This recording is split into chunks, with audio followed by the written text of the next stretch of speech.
She is the worst offensive player. She's not very offensive competent, bro. Caitlin Clark laughing at Angel Reese's missed layup. Generational meme. To lose the game. Here it is. Here's the video. She can rebound everything, but bro.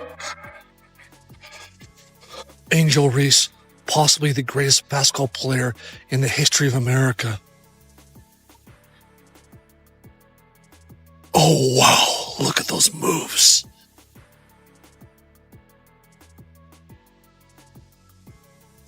Yeah, that shot is really hard with the hoop wide open. Who's the best player in the country? I feel like I'm the best player in the country. WNBA draft. The Indiana Fever select Caitlin Clark, University of Iowa. Welcome back. WNBA fans, something major is reportedly happening involving Angel Reese and the Atlanta Dream. A surprising decision has reportedly placed Reese at the center of attention, and fans are now wondering what this could mean for her future. What really happened, and why is everyone talking about it? Let's get into the video. With her arms spread out and her mouth wide open, Angel Reese stood in the middle of the court, yelling at her own teammate to move aside so she could have room to work. The timing could not have been worse, especially because the moment is now going viral across social media. Just a few minutes after insisting that she needed that much space, with no one within 3 feet of her, Reese missed the ball despite having a clear view of the rim. If you appreciate this content, consider giving this video a like and subscribing to the channel. Believe it or not, more than 73% of viewers still have not subscribed. It is completely free and only takes a second, but it means a lot to us and helps support the channel. So, have you subscribed already? Great, thank you so much for your support. Now, let's get back to the video. He hit a key three. I'm thinking to myself, okay, ATL is going to actually win this game. And then we get down to the end of regulation, you guys. And I'm like, okay, Ron Howard, open three. She's going to hit it. No, she does not. Angel, you got it. Put back layup, game winner. No. And then Nas again caught it, put it up. No. I'm just like, oh my God, like, are we serious? How does that happen? And all of you guys, baby, my girl Angel, all right, back up off her, okay? Like, back up off of Angel. We know that she missed that layup. By the time the final whistle sounded, many spectators were asking themselves the same question after the Atlanta Dream's overtime loss to the Indiana Fever. What happened when Reese was actually given all the space she had been asking for, especially if she needed that much room only to take a shot? Dream had the ball for the last shot, game's tied, and Angel Reese has a bunny layup basically by herself, uncontested, and she cannot make that layup. She had 14 rebounds yesterday, 5 of them offensive. I'm not sure how many were off her own misses because I was at camp and got home for the end of regulation and then overtime. But her making that or missing that layup, you just knew.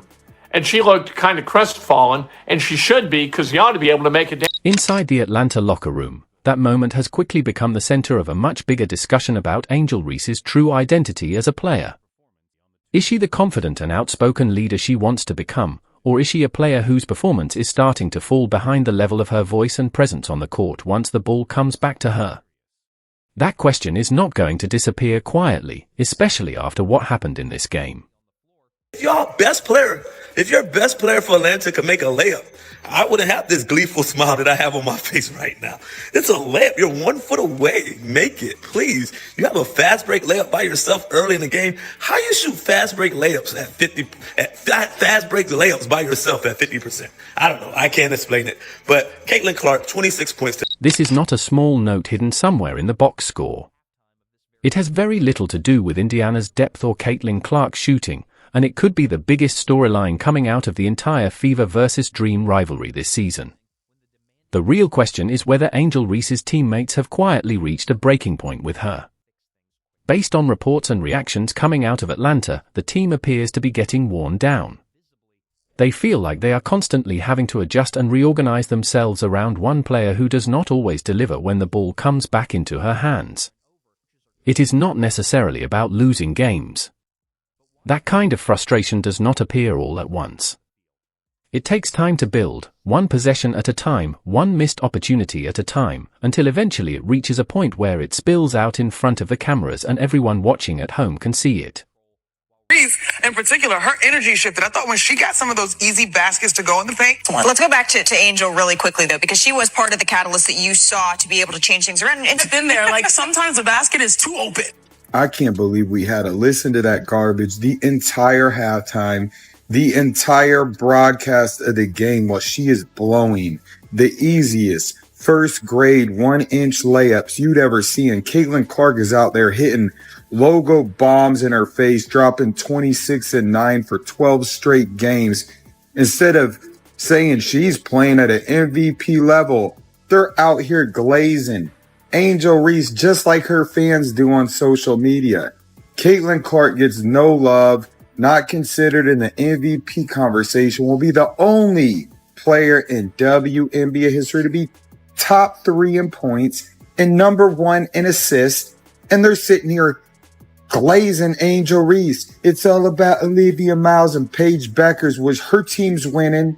She's breaking all the records. This is the moment that hurts the most.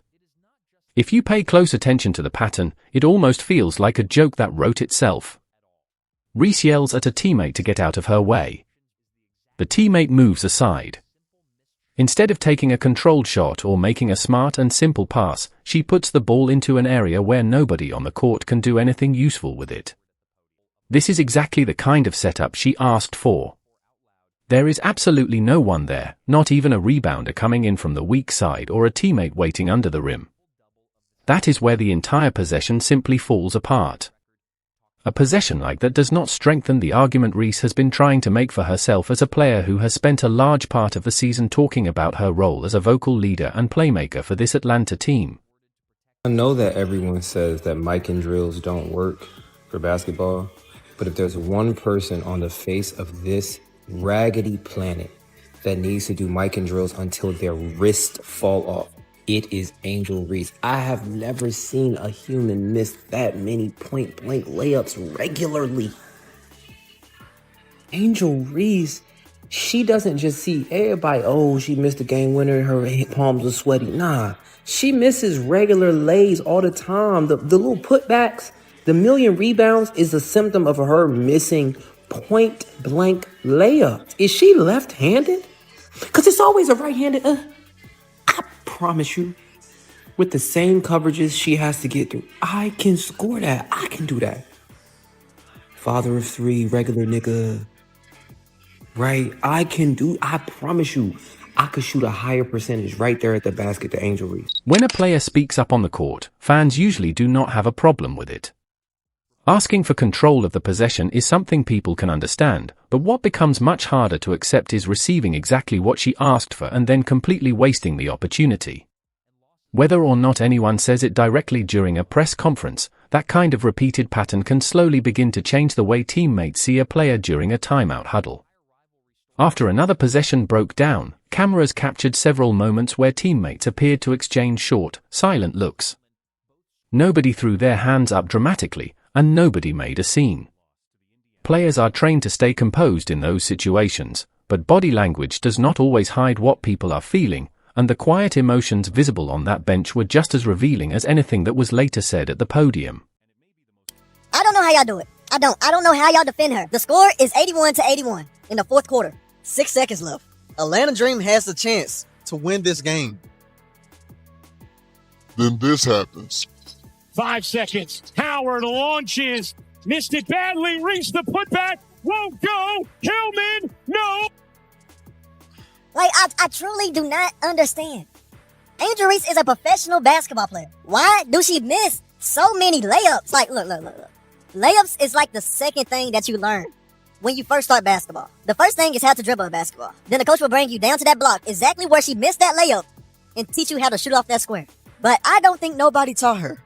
Whatsoever. She lost them that game.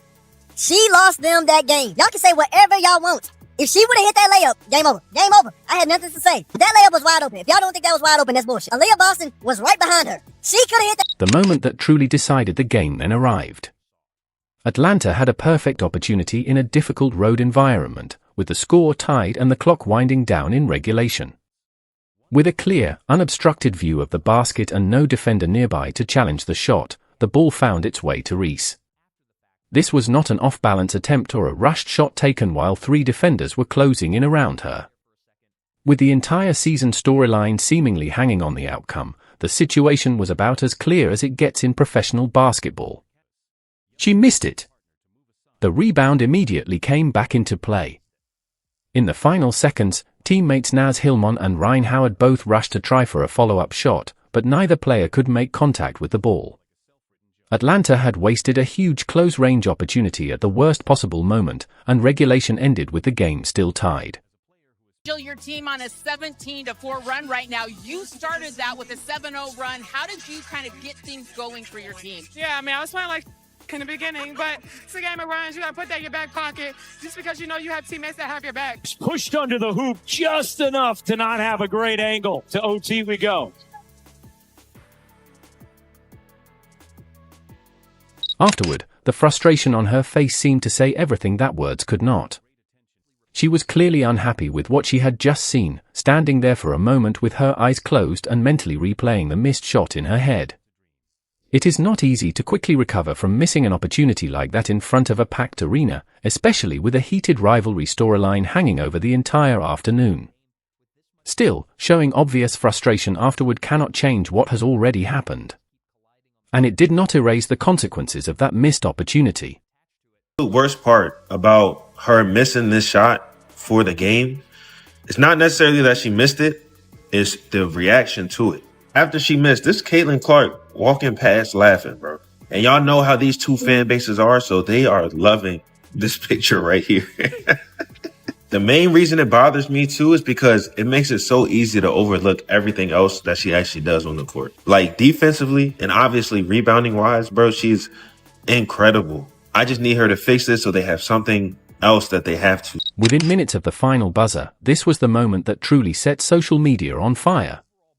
Cameras captured Caitlin Clark casually walking past Reese and heading toward the Fever bench while Reese was still processing her mistake. Clark had a noticeable smirk on her face, and to many spectators watching the game live, it appeared that she was laughing at the entire situation.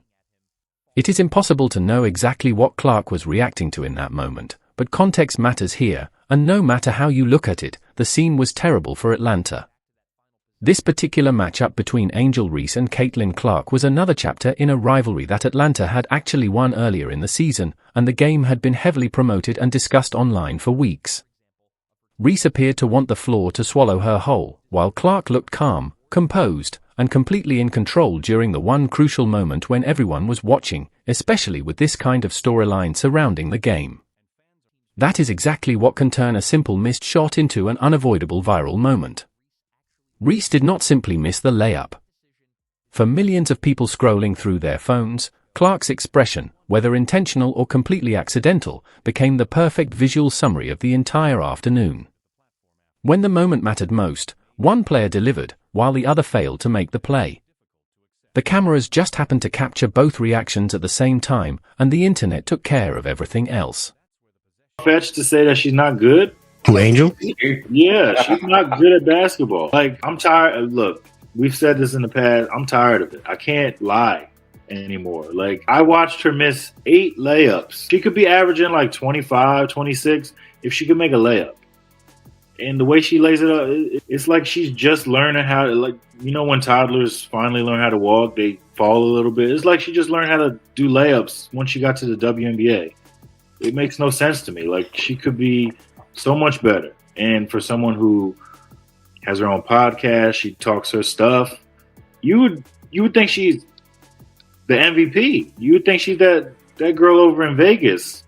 But no, she's closer to AZ Fudd than she is to homegirl in Vegas. So, yeah, there's that. She's been an inefficient player. I feel like we hype her up because she's grabbing rebounds, but that is something that has been discussed throughout the year, especially when you only look at the surface numbers. At first glance, 15 points, 14 rebounds, and 6 assists looks like a strong stat line. After the final buzzer, much of the media attention focused on those exact numbers, presenting her performance as another example of her toughness and reliability. However, once you look deeper, the picture changes quickly. She made only 5 of 16 field goal attempts and missed her first 6 shots before halftime. Then, during the entire fourth quarter, she did not score a single point, which is exactly the period when a team needs its frontcourt scorer to step up the most. She also struggled badly on the 2 most important possessions of the afternoon, the 2 chances that could have ended the game in regulation. That is the real difference between what happened on the court and the eye-catching stat line that appeared afterward. During a broadcast, a double-double can look impressive when it is displayed inside a highlight graphic. But when the player behind those numbers goes scoreless during the most important moments and misses the crucial shot that ultimately affects the result, those numbers can mean much less inside the locker room. To win it at regulation, and it just didn't go down, and then we had to try to compete in overtime. I thought players try to execute the game plan really well, especially defensively. It's just disappointing to come up short. We just had to move on to the next play. I mean, we did what we didn't run there was supposed to be 1 screen in there, and we kind of forgot the screen. But then Rye, took the shot, and we told those 2 to, really crash the boards and give us a second chance. They both did exactly what we asked for them. And then we got 2 looks, right at the end of the game that. Carl Smisko, the head coach, tried to stay composed during his post-game press conference, just as coaches are expected to do after a painful loss. However, if you watch the video again, it becomes clear that the frustration was there throughout the entire interview. Reporters repeatedly brought up that final possession, and every time they asked about it, he carefully thought about his response, almost as if he was holding back a much stronger reaction. Even after the reporters moved on to other questions, he continued returning to the final moments of the game throughout the press conference, seemingly unable to completely let the situation go. When a coach repeatedly brings up the same closing stretch without being directly asked about it, it often suggests that the moment is bothering him far more than his calm appearance is willing to show. It happens like we know any other time like Angel will make the shot. I mean, she knows she'll make the shot, but in that moment, you just got to encourage your teammates. Like, no one person lost us the game. It's a team effort. And just like she's with us when we're struggling, we do the same thing for Angel. I mean, it's a sisterhood. Like, we really love each other, support each other. So, I mean, I'll put everything on the line that the next time she gets a shot like that, she will make it 100%. It's just this time she came up a little short, but I mean, I have all the faith in the world of Angel that she's going to finish her shot. In that situation, Reese's teammates did exactly what they are taught and expected to do. Speaking to reporters afterward, Alyssa Gray, who scored a career-high 32 points in the loss, publicly defended Reese by saying that the game was a team effort from start to finish and that no single player was responsible for the defeat. On the surface, that sounds like complete unity, but it is also the professional and locker room approved response players are expected to give after a difficult loss. However, pay close attention to what was missing from that statement.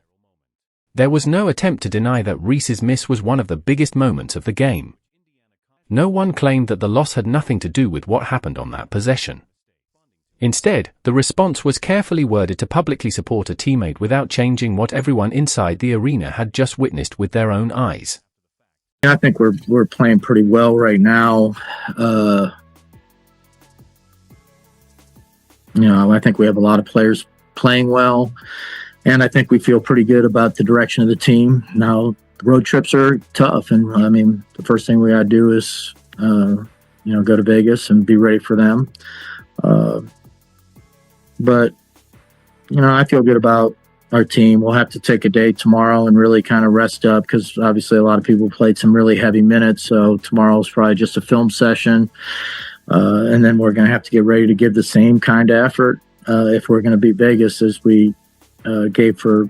When you step back and look beyond each individual game, this is where the bigger picture starts to become clear. Throughout the season, Reese has been very open about wanting to be seen as the true vocal leader of this team, someone who speaks up often, directs traffic, and holds her teammates accountable in real time. On its own, there is nothing wrong with that approach. During high-pressure games, many of the league's best players can be loud, demanding, and vocal with their teammates.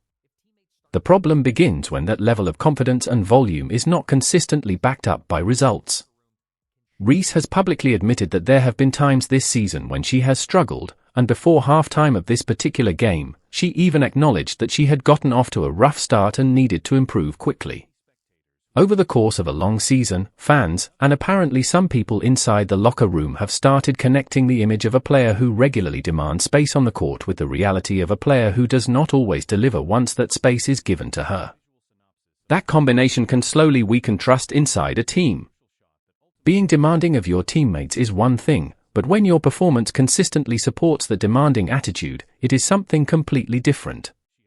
When the results do not follow consistently from game to game while the demands remain just as strong, the situation becomes much more difficult, especially during the crucial moments that ultimately decide whether a team wins or loses. In their previous meeting this season, Atlanta had actually defeated Indiana comfortably, and Reese played a strong and effective role in that victory. This time, however, she struggled when the moment mattered most, with the spotlight much bigger and the pressure even higher. I will say, though, as far as advice, is that for whatever reason, in the WNBA, like women's basketball, a lot of their layups, they don't finish like wide, like outside their body. Everything is like up in the cylinder. You know, a lot of people look down on like the mic and drill, like basic stuff like that. I feel like that's all Angel Reese is missing, just a little bit of touch. And once she gets that, then she's really going to be putting up wild numbers because she's getting to the basket. You know what I'm saying? None of this means that Angel Reese's career is over, nor does it erase the double-doubles and impressive rebounding numbers she has quietly built throughout this season. She remains one of the league's top rebounders based on her overall performance, and months of consistent production on the glass cannot be erased by one painful overtime loss. However, when a moment this obvious happens in front of so many cameras, the mood inside a locker room can change very quickly. Losses like this, especially when they receive major national attention, can speed up that change rather than stop it. When teammates begin to feel like they are constantly making room and giving up their own opportunities for a player who does not consistently reward that sacrifice when the pressure is at its highest, frustration can start building quietly behind closed doors before eventually becoming visible to the public. For the rest of the season and possibly beyond, Atlanta's coaching staff may now have to seriously consider how crunch time possessions are being distributed. Carl Smomesko and his staff will not have an easy decision to make after such a difficult loss in such a highly publicized game. On top of that, the rivalry involving Indiana and Caitlin Clark is not going away anytime soon. With both teams continuing to meet on the schedule and both fan bases closely watching and magnifying every interaction between these players, the attention will only continue to grow. Everyone following this story will be watching the next meeting between these two teams closely to see whether Reese truly learns and improves from this experience, or whether the same frustrating pattern continues to play out in front of an even bigger audience.